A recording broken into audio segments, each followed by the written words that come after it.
Hello, the YouTube fans. So it's funny. I just tagged some guy named Mick in my first Suicide Squad novel video because he actually got some. I don't know. I feel like I should get one of these box sets and see what kind of loot I get because he ordered the Killing Joke box set and he got like a little Joker figure and he got this novel.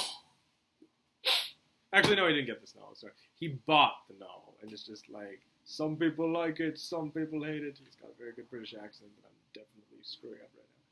But it's like that's funny. I'm not gonna put him down on this video because this video is for the wrongdoer. But I feel I'm getting more popular because me reading my books. So maybe I'll start other novels like real art. We'll see. Anyway, this is chapter 5 called The Meeting. Unfortunately, you guys can't get it in order. So, I mean, I got 37 views on the first video of the Suicide Squad. And, I mean, this guy's got 1K views. So I wonder how much money he's made. But anyway, the point is, if you get in chapter 1 of Suicide Squad, then it directs you to chapter 2. And then chapter 3... you have to search, and then when you get to chapter 4, it's chapter 4 of The Wrongdoer, not chapter 4 of Suicide Squad. I don't know. Maybe that's me in editing. But anyway, if you guys, if you can't get to these videos, it's going to be ironic, because this is now, well, chapter 5 of The Wrongdoer. Maybe people will be able to get through this. I guess send me an email, andruff8@gmail.com, and I'll send you the video. It's not that hard to get. I'll post it on this video, on the comments.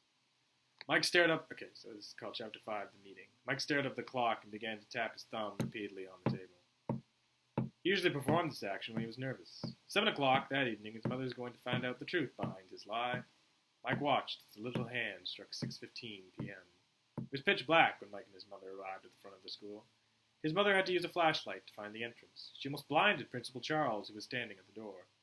The woman Mike saw made him wonder if she was the reason for the darkness. She was like a mountain standing in front of the door. Mike had never seen a woman so muscular and so tall. He was flabbergasted. He couldn't believe that this was his principal. Of course, he didn't know that until she introduced herself. Mike swore he had seen the principal many times, but he now assumed that he must have not really been paying attention to her appearance. Her head was inches away from the top of the doorframe, and she wore a black suit jacket over a matching short-sleeved shirt and a long black skirt. Her long hair, as black as the rest of her attire, was sitting just above her muscular shoulders. The only thing that stood out from her outfit was a pair of bright red high heels. Apart from that, if Mike's mother hadn't used a flashlight, they may have bumped into her accidentally. It seemed, though, that at any minute the principal's suit would give way to her body. Her muscular arms looked as if they would soon rip through the sleeves of her jacket. She even had muscular legs that had muscles jutting out at weird angles. Her neck also seemed to be too big for the suit she was wearing. She was a giant in high heels, and Mike thought the tiny accessories would soon be crushed by the weight of her body. This woman must work out 24/7, Mike thought. She could be the next woman wrestler, or at least bodybuilder. He couldn't understand how the woman in black with a dash of red could even stand outside in the freezing cold dressed the way she was. Mike knew it would be as cold inside as it was here, because this school couldn't even afford heating. During the winter months, Mike usually went to every class wearing his coat. "Thank you for coming, Mrs. Roberts," smiled Ms. Charles, sticking a meaty hand towards Mike's mother. Her voice was clear and sharp. Mike's mother took Ms. Charles's hand delicately, afraid it would soon be crushed. The principal grabbed her hand and shook it hard 3 times. After the second shake, Mike heard a snap. Mike's mother clutched her hand after the bone-crushing handshake as Ms. Charles led them to the office and into the conversation room. "So," said Ms. Charles, as she sat down in the black swivel chair. Mike could hear the chair creak under her weight. He knew he didn't want to anger this woman. She could probably, with no effort, rip the arms off the piece of furniture and throw them at him.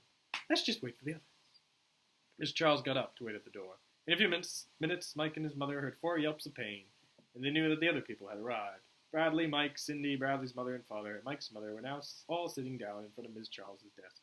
As the giant said, "So, since that we are all here now, let's begin. Mike, why don't you start?" Mike stared into the eyes of everyone around him. He seemed to be in hell, and this muscular devil was poking him with her pitchfork. "We're waiting." Mike stared down at the gray carpeted floor and noticed it was ripping at the seams. Before he even knew what he was saying, he blurted, "Bradley's been bullying me since grade 1.